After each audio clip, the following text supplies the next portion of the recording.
श्री गणेशाय नमः। श्री जानकी वल्लभो विजयते। श्री रामचरितमानस षष्ठ सोपान लंका कांड। कामदेव जी के शत्रु शिव जी के सेव्य यानी जन्म मृत्यु के भय को हरने वाले काल रूपी मतवाले हाथी के लिए सिंह के समान, योगियों के स्वामी यानी योगीश्वर, ज्ञान के द्वारा जानने योग्य, गुणों की निधि, अजेय, निर्गुण, निर्विकार, माया से परे, देवताओं के स्वामी, दुष्टों के वध में तत्पर, ब्राह्मण वृंद के एकमात्र देवता यानी रक्षक, जल वाले मेघ के समान सुंदर, श्याम, कमल से नेत्र वाले, पृथ्वीपति यानी पृथ्वी के राजा के रूप में परम देव श्री राम जी की मैं वंदना करता हूँ। नाना युध सर चाप धर जात धान बलबीर, कोट कंगूरन चढ़ी गए कोटि कोटि रणधीर। अनेकों प्रकार के अस्त्र शस्त्र और धनुष बाण धारण किए करोड़ों बलवान और रणधीर राक्षस वीर परकोटों के कंगूरों पर चढ़ गए। वे परकोटों के कंगूरों पर कैसे शोभा हो रहे हैं, मानो सुमेरु के शिखरों पर बादल बैठे हों। जुझाऊ ढोल और डंके आदि बज रहे हैं, जिसकी ध्वनि सुनकर योद्धाओं के मन में लड़ने का चाव होता है। गणित नफीरी और भेरी बज रही हैं, जिन्हें सुनकर कायरों के हृदय में दरारें पड़ जाती हैं। उन्होंने जाकर अत्यंत विशाल शरीर वाले महान योद्धा बानर और भालुओं के ठट्ट समूह देखे। देखा कि वे रीछ बानर दौड़ते हैं, अवघट ऊंची नीची विकट घाटियों को कुछ नहीं गिनते, पकड़कर पहाड़ों को फोड़कर रास्ता बना लेते हैं। करोड़ों योद्धा कटकटाते और गरजते हैं, दांतों से होंठ काटते और खूब डपटते हैं। उधर रावण की ओर और इधर श्री राम जी की दुहाई बोली जा रही है। जय जय जय की ध्वनि होते ही लड़ाई छिड़ गई। राक्षस पहाड़ों के ढेर शिखरों को फेंकते हैं, बानर कूदकर उन्हें पकड़ लेते हैं और वापस उन्हीं की ओर चलाते हैं। धर कुदर खंड प्रचंड मरकट भालुगढ़ पर डारही, झपटही चरण गए पटक मही, भज चलत बहुरी पचारही।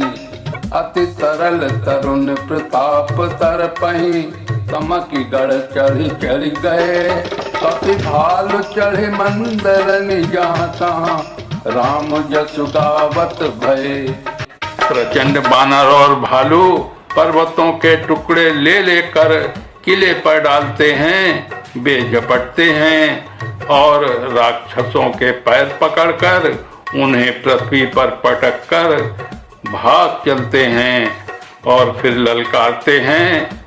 बहुत ही चंचल और बड़े तेजस्वी बानर भालू बड़ी फुर्ती से उछलकर किले पर चढ़ कर गए और जहां तहां महलों में घुसकर श्री राम जी का यश गाने लगे। एक निश्चर गई पुनि कपि चले पराई, ऊपर आप हेठ भट गिरई धरनी पर आई। फिर एक एक राक्षस को पकड़कर वे बानर भाग चले। ऊपर आप और नीचे राक्षस योद्धा, इस प्रकार वे किले पर से धरती पर आ गिरते हैं। श्री राम जी के प्रताप से प्रबल बानरों के झुंड राक्षस योद्धाओं के समूह योद्धाओं को मसल रहे हैं। बानर फिर जहां तहां किले पर चढ़ गए और प्रताप में सूर्य के समान श्री रघुवीर जी की जय बोलने लगे। राक्षसों के झुंड वैसे ही भाग चले जैसे जोर की हवा चलने पर बादलों के समूह तितर बितर हो जाते हैं। लंका नगरी में बड़ा भारी हाहाकार मच गया। बालक, स्त्रियां और रोगी असमर्था के कारण रोने लगे। सब मिलकर रावण को गालियां देने लगे कि राज्य करते समय इसने मृत्यु को बुला लिया। रावण ने जब अपनी सेना को विचलित होना कानों से सुना, तब भागते हुए योद्धाओं को लौटाकर वो क्रोधित होकर बोला, मैं जिसे रण से पीठ देकर भागा हुआ अपने कानों से सुनूंगा, उसे स्वयं भयानक दुधारी तलवार से मारूंगा। मेरा सब कुछ खाया, भांति भांति के भोग किए और रणभूमि में प्राण प्यारे हो गए। रावण के उग्र कठोर वचन सुनकर सब वीर डर गए और लज्जित होकर क्रोध करके युद्ध के लिए लौट चले। रण में शत्रु के सम्मुख युद्ध करते हुए मरने में ही वीर की शोभा है, ये सोचकर तब उन्होंने प्राणों का लोभ छोड़ दिया। बहु आयुध धर सुबट सब गिरई पचारी पचारी, व्याकुल किए भालु कपि परिधि त्रिशूल निमारी।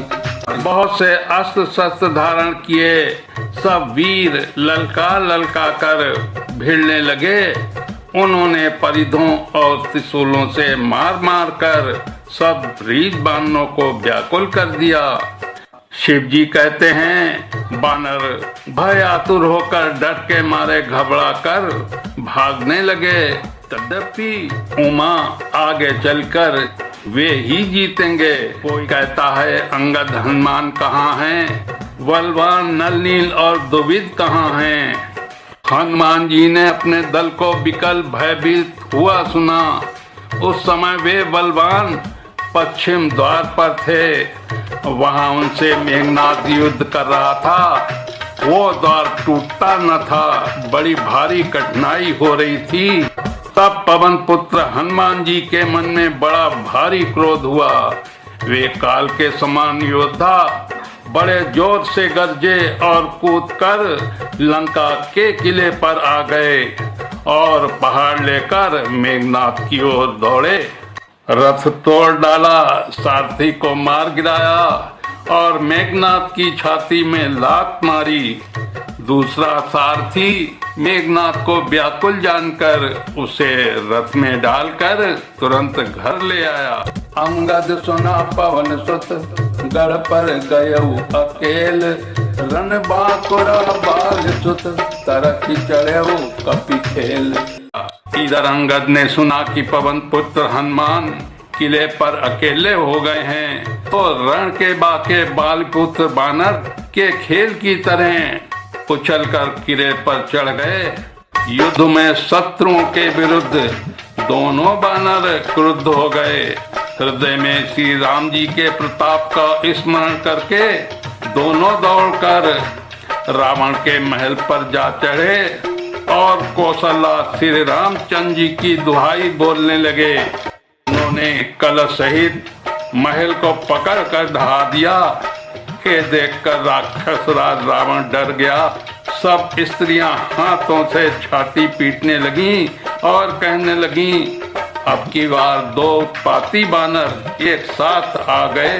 वानर लीला करके घुड़की देकर दोनों उसको डराते हैं और श्री रामचंद्र जी का सुंदर यश सुनाते हैं। फिर सोने के खम्भों को हाथों में पकड़कर उन्होंने परस्पर कहा कि अब उत्पात आरंभ किया जाए।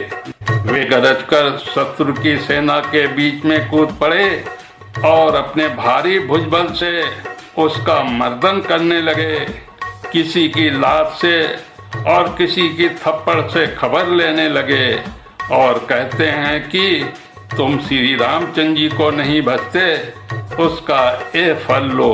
एक एक सौ मर्दही तोड़ चला वही मुंड, रावण आगे परही से जन फूटही दधि कुंड। एक दूसरे से रगड़ कर मसल डालते हैं और सिरों को तोड़कर फेंक देते हैं। वे सिर जाकर रावण के सामने गिरते हैं और ऐसे फूटते हैं मानो दही के कूड़े फूट रहे हों। बोलिए श्री रामचंद्र की, पवन सुत हनुमान की।